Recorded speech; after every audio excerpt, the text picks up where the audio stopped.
get into what we really love doing here on History Undone. Let's explore some of the long-term consequences had the Battle of the Bulge played out differently.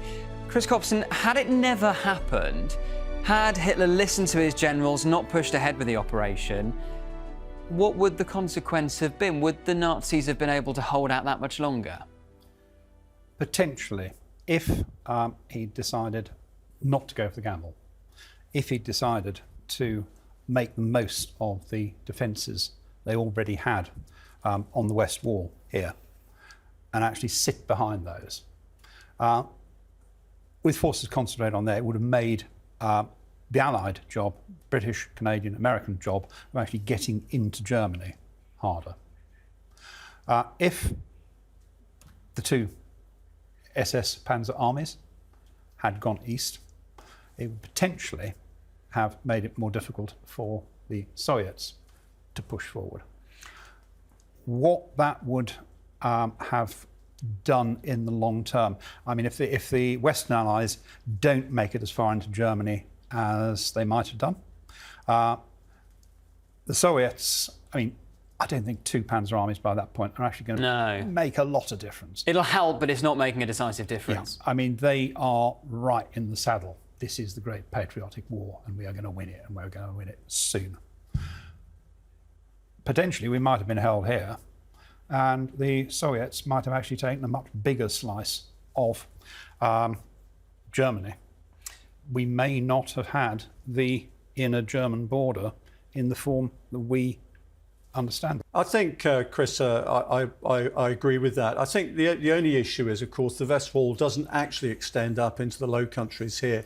And we've been pretty successful, although Arnhem, Market Garden hasn't been the success we wanted. We've got quite a lot of concentration up here. If we start to get Antwerp going as a supply base, it looks like the campaign then comes across the North German plain.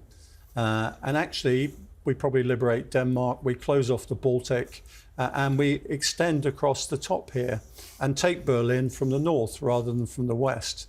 So I think, given the fact we'd already agreed with the Soviets and the Americans where the spheres of operation would be, if you think the Russians, the Soviets could be actually held to that, then I think we probably would have ended up very much where we were. I think we have to understand what's happening in the east is the Germans have a lot of split aims here. They want to maintain control of the north here because they get the iron ore from Sweden. They also use the Baltic for basically training their U-boats and some of their navy. And they're desperate to hang on to East Prussia initially. They get squeezed out of East Prussia. But I think the campaign would have gone that way instead of that way if we'd have been held up at the West Wall. So I think, by and large, given the agreements that had been made between the Americans, the Soviets and ourselves beforehand, the lie of the land would have looked very much the same, to tell the truth, in terms of spheres of influence. But as I said, I think the nature of the campaign would have actually been more northerly than, in fact, coming through as we did across the Rhine. OK, so that... Oh, sorry. I'm going to slightly disagree with that. I'd say that having an agreement is fine. When it's land that you have just shed blood over to take, it might make things a little bit different. Yeah, I agree. And I think the Russians, couldn't always be held to agreements at the end of the war. There's no doubt about that. Yeah. We were quite good about it. We actually said, look, this is going to be an American or Russian Soviet area that we need to stay clear of. But you're right, Chris. If you're shedding blood, you're going to hang on to stuff. But I think the character of the campaign would have been different, but the overall result would have been the same. That's the scenario where the Battle of the Bulge never really happens. Let's explore Hitler's best-case scenario. What he intended, what he wanted to happen. The Nazis win the Battle of the Bulge. They capture Antwerp. I mean, let's just explore this. I think this is unlikely. I think we all are in agreement this is unlikely, but let's just go with it for the time being. So he thinks you capture Antwerp, you stage this amazing victory. Somehow that fractures the US-UK alliance.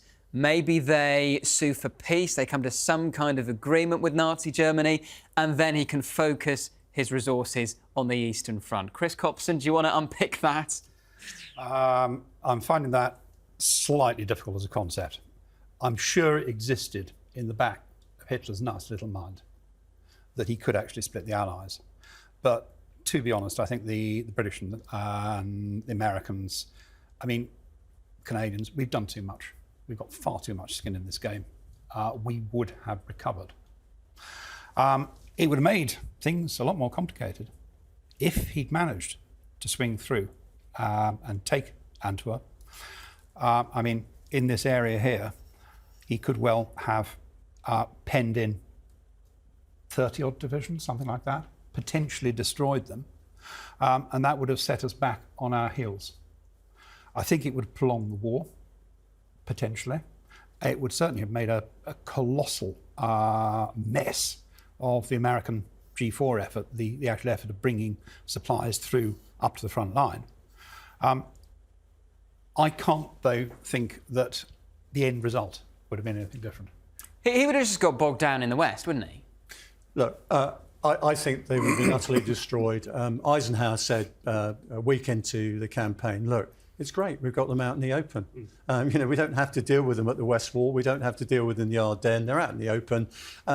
Frankly, this would have been a turkey shoot. As soon as the aviation was airborne, you'd have found strategic and tactical bombing would have totally destroyed these panzer armies. The best that they could do is run around being hooligans for a while, I think, destroying infrastructure, logistics and things like that. I'm afraid to say it would have ended up in an absolute massacre. Given the fact you've got the largest aircraft carrier in the world right next door, you'd have had huge numbers of sorties, thousands of sorties. I mean, bear in mind, during the battle itself, there were 72,000 air sorties. Over 150,000 pounds of bombs were dropped and rockets and things like that. It would have been absolute devastation on the ground. The last thing I think those two panzer armies wanted to do was break out into the Champagne country. You're right out in the open. I think there's one potential thing, something that sort of leads on from that a little bit, which is that if Hitler thought he was winning on this side, if he's pulling resources in and flooding the area of troops with troops for tanks, we then pull off the Falaise pocket, but on a more massive scale. We've wiped out a colossal amount of the Wehrmacht, and that means that these guys over here are probably going to come forward potentially a lot more quickly. I mean, in fact, the Soviets at this stage are cooperating with us in terms of timing. It's actually pretty good. What I think might be interesting is if the Germans had said, you know what, we're surrendering in the West. I was going to ask you about this. If they did that, just play out that scenario then, Chris. Well, what's really interesting about that is they'd have got a blank refusal because it was going to be unconditional surrender. And at Yalta, Eisenhower, Churchill and Stalin agreed, look, we're not going to have a surrender on the West or on the East. It's unconditional surrender throughout. So it wouldn't have worked. But I do wonder what would have happened if you'd been presented in the West with the Germans saying, look, we've had enough in the West, okay, and we're not going to fight you. We want to come to terms. That would have stalled the political process somewhat, I think, and caused a rift politically between the Allies. Because the prospect of actually saying, look, we're not going to fight you, we're not going to put any resistance, but we are going to face East now, is going to be an interesting political dilemma, to tell you the truth. Chris Parry, do you agree with Chris Copson that had they got to Antwerp and taken the port of Antwerp, it might have extended the war? No, I don't. I mean, the Germans were still in Antwerp. There were pockets of German infantry actually holding out in Antwerp at the time. It was only barely usable because the Scheldt itself, the river, was mined. We'd have gone further up the coast. We'd have gone to Rotterdam or somewhere like that, I suspect. So, we'd have isolated Antwerp and said, OK, we need to come back and deal with that. Remember, we're advancing quite happily through the Low Countries at this point. It's a speed bump, no more. But, they're not going to make it to Antwerp. By the time you get the aviation in, they're going to be stopped on the roads. There's no question about it. By how much, Chris, do you think it might have extended the war had they taken Antwerp? If by some miracle they'd managed it, and because my obvious interest is tanks, I mean, simply the simple act of getting 80-odd tons of King Tiger on its tracks from the Ardennes to Antwerp, that's quite a long way. Tanks don't take kindly to that, they'd break down the way. But that's by the by. I think the negative aspects, the fact that they would have been able to pen in a number of Allied divisions, the fact that they would have disrupted the logistics side of things, it might have put a month or two on the end. But I do agree with Chris that the result would have been the same. I mean, it's worth reminding ourselves what happened to the Panzer armies when they got to Dunkirk.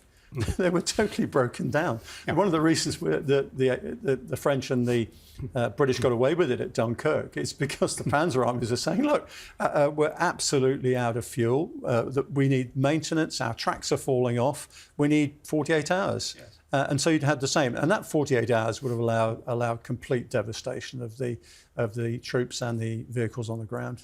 Are we really saying that by December 1944, essentially, there's nothing Hitler can do? The writing is on the wall. I think so. The writing's on the West Wall.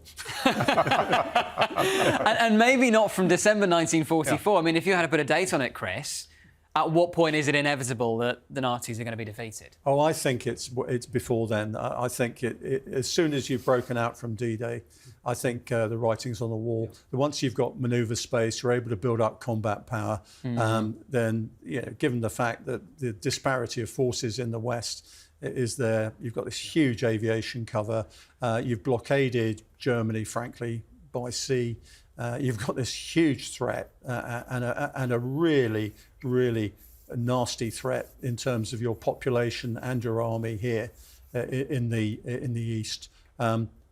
You can see in the Nazi propaganda at this stage, it's all about fighting to the last man. It's all about total war, rounding up the civilian population, getting as many people as they can to fight. Amazingly, their industry is now producing more at this stage than it was at any other time in the war because of the way it's been organised and dispersed around. So, you've got to hand it to the Germans. They're keeping their war machine going, but they're running out of people, they're running out of raw materials, and frankly, they're running out of morale as well. Just to throw a potential scenario into the mix, if the war is extended by just a month or two, does Hitler still commit suicide, or does he get captured? Does he end up on trial at Nuremberg? I don't think there's any way he would allow himself to be captured. And of course, he's got his SS Praetorian Guard who would have, died rather than let that happen. I think the bunker scenario remains the bunker scenario. Chris, I take it you're in agreement? Yeah, I mean, there was a chance for Hitler to escape from the bunker, but he had this sort of Twilight of the Gods, Valhalla type sort of imagery in his mind. He wanted to go down. He'd already written off the German people. He said, look, in Darwinian terms, we've proved ourselves not worthy to win this war. I really don't care what happens. He has this amazing order at the end where he says we've got to destroy all our industry, all our infrastructure. In fact, a lot of people disobey him. And say, look, we're not going to do that. Albert Speer, who's one of his favourites, his architect, says, he actually goes into him and says, look, you can't do this to the German people. And Hitler says, no, it's all over. We might as well not exist anymore. And you saw with Goebbels and his family committing suicide that the whole idea of the Reich is over, then, life's over. There's no way that he would have survived the bunker. He didn't intend to. And as it closed in, he left it to the last moment. You could hear the shells landing in the Chancellery garden, and he kills himself.